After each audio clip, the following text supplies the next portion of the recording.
안녕하세요.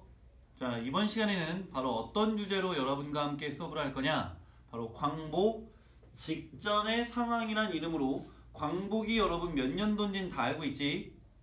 1945년 8월 15일. 그럼 45년 직전이기 때문에 시대순으로 굳이 10년대를 나누자면, 그렇지, 바로 1940년대에 있었던 일을 배우게 될 거야.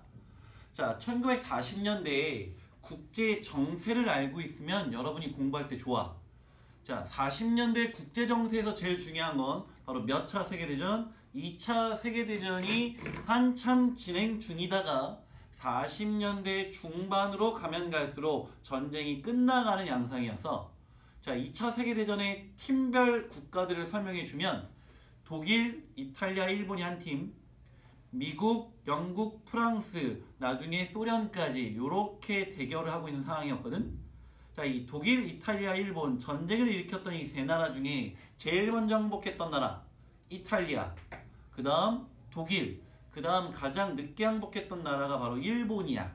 자, 이런 상황을 알고 있으면 오늘 수업이 좀 이해가 쉬울 건데, 자, 그럼 40년대 광복 직전에 우리나라를 둘러싼 국제정세에 대해서 먼저 살펴보고 갈 건데, 회담들이 나와.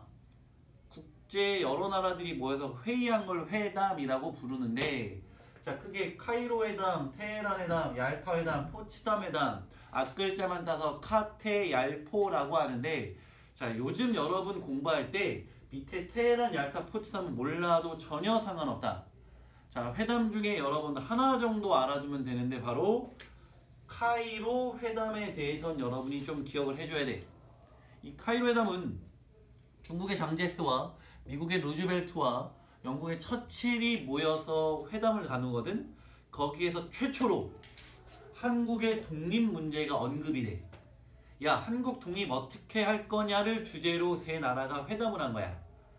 자, 이 한국의 독립 문제를 최초로 언급하는데 이때 큰 역할을 미쳤던 사람은 사실 중국의 장제스지. 왜 중국의 장제스는 이렇게 한국의 독립 문제에 관심이 있었지? 그렇지, 윤봉길 선생님. 윤봉길 의사의 의거 이후 한국 독립 문제의 하트 뿅뿅이었잖아. 자, 그래서 처음으로 언급이 됐다라는 게 의미가 있는 거야. 하지만 그 내용을 좀 들어가 보면 사실 좀 애매하고 아쉬운 내용이 좀 들어가. 어떤 때 독립시켜 줄 거냐? 적절한 시기에 독립시켜 준대. 적절한. 굉장히 모호한 단어지. 언젠진 정확히 모르지만 적절할 때 독립시켜 주겠대. 적절한 방법에 따라, 절차에 따라서. 좀 이 세부 내용이 조금 거슬리고 아쉽긴 하지만 그래도 우리나라 독립 문제가 언급이 됐다라는 거. 자, 이러면서 우리 독립운동가들 사이에서 더욱더 이런 생각을 갖게 된 거야. 아, 이제 정말 독립, 광복이 코앞에 다가왔구나. 그럼 이제 독립운동가들은 더 이상 독립, 광복을 목표로만 운동하지 않아. 이제 무엇까지 생각해야 될까? 그렇지, 광복 이후, 독립 이후에 우리나라를 어떻게 이끌어 나갈 것인가 라는 플랜, 계획을 세워야 될 때가 바로 이 40년대였다는 거지. 자, 그래서 지금부터는 이 같은 광복 직전에 우리는 어떠한 노력들을 하고 있었는지를 살펴볼 거야. 기본적으로 무술 운동은 계속 진행 중이다. 독립투쟁, 무장투쟁은 계속 진행 중인 거야. 그 와중에 광복 이후를 준비했던 단체들, 크게 세 단체들을 우리가 정리해 줄 알아야 돼. 첫 번째, 당연하지, 우리나라 정부 역할. 1919년에 만들어진 이 대한민국 임시정부. 자, 이제 40년대 어디에 우리 자리 잡았어서 배웠잖아. 충칭. 자, 물론 이런 지명들을 너무 외우려고 할 필요는 없어. 자, 이 충칭에 자리 잡고 있던 대한민국 임시정부, 김구쌤을 주도로 광복 이후를 준비하고 있었던 거지. 자, 이 광복 이후에 준비해서 여러분이 알아줘야 될 사상이 하나가 있어.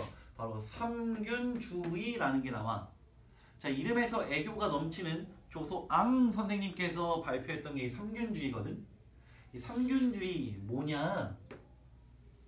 세 가지가 균등해야 된다. 이게 삼균주의야. 그럼 뭐가 평등해야 되냐? 첫 번째, 국균. 나라와 나라 사이는 균등해야 된다. 즉, 힘이 강하다고 약한 국가 쳐들어가는 제국주의를 비판하는 게 국균이야. 국가와 국가 사이는 균등해야 된다. 자, 그 다음 족균. 민족과 민족 사이는 균등하다. 강한 민족이 약소 민족 괴롭히지 말고 각 민족은 스스로 결정해라. 민족 자율주의를 내세우는 게 바로 족균이야. 자, 마지막 균. 미안해. 민균. 백성과 백성, 국민과 국민 사이는 균등해야 된다. 개인과 개인 사이는 정치, 경제, 교육에 있어 기회 평등, 균등한 기회를 줘야 된다가 바로 이 민균이야. 자, 이런 것들을 바탕으로 우리나라 그렇게 만들자라고 발표한 게 건국강령. 건국강령을 따로 안 배워도 되는 게 이런 내용들이 반영됐겠지. 그치? 제국주의 국가 비판하고 민족자율주의를 내세웠고 정치, 경제, 교육에 있어 기회 균등한 것들을 줘야 된다를 담고 있는 게 건국강령. 자, 이어서 조선독립동맹이라는 단체, 바로 김두봉 형님이 주도했던 단체로서 화북지방, 예난지방에 만들어진 단체야. 자, 이 조선독립동맹도 어떻게 우리나라를 만들고 싶었냐? 광복 이후에 우리나라만의 차주독립국가 만들자 이런 것들을 주장했는데 이들의 주장 내용은 좀 이따 한 번에 같이 살펴볼 거야. 따로 배울 필요 없잖아. 같이 묶어서. 자, 다만 여기서 고급 지식. 이 대한민국 임시정부 김구가 주도했던 이 정부를 굳이 성향을 나누자면 우익 쪽이야. 우익. 민족주의 계열, 민주주의 계열, 자본주의 계열. 반면에 조선독립동맹 김두봉이 주도했던 이 단체는 좌익 계열이야. 사회주의, 공산주의. 우익 쪽 인물에서도 단체에서도 독립 이유를 준비했고 좌익 단체에서도 독립 이유를 준비했다라는 거야. 그러면 우자, 좌우 배웠잖아. 이제 어떤 단체도 배울까? 좌우 합작 단체 배우겠지. 그래서 나오는 게 이 조선 건국동맹이야. 이 조선 건국동맹은 광복 직전에 만들어진 단체로서 우리나라 이렇게 세워보자 라고 해서 여운형 형님을 중심으로 국내에 만들어진 단체야. 자, 앞으로 이 여운형은 우리가 자주 언급하게 될 독립운동가이자 정치인인데 이 여운형은 어떤 인물이냐? 좌우가 있을 때 여러분 기준으로 좌우지. 좌우를 기준으로 했을 때 가운데 있는 아이들을 중도파라 그래. 좌우에 치우치지 않고 가운데 쪽에 있는 아이들. 그 중도를 대표하는 인물이 바로 여운형이야. 선생님 미안해. 지금 뭐가 걸려가지고. 이 여운형은 중도를 대표하는 인물이었거든.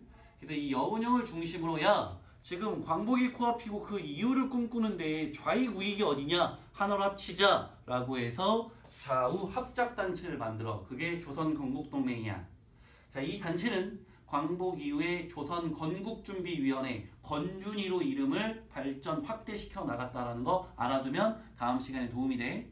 자, 그러면 이 세 단체들 각각 노력, 준비를 하는데 공통적인 플랜이 뭐냐?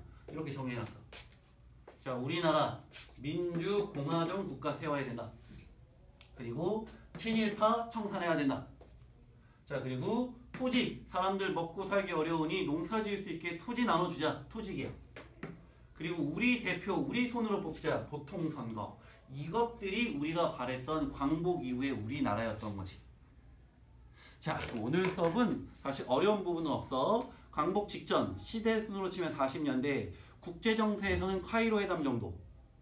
우리의 노력에서는 각각의 단체들이 어떤 미래를 꿈꿨냐? 공통적인 미래를 꿈꿨다. 민주공화정, 친일파 청산, 토지개혁, 보통선거.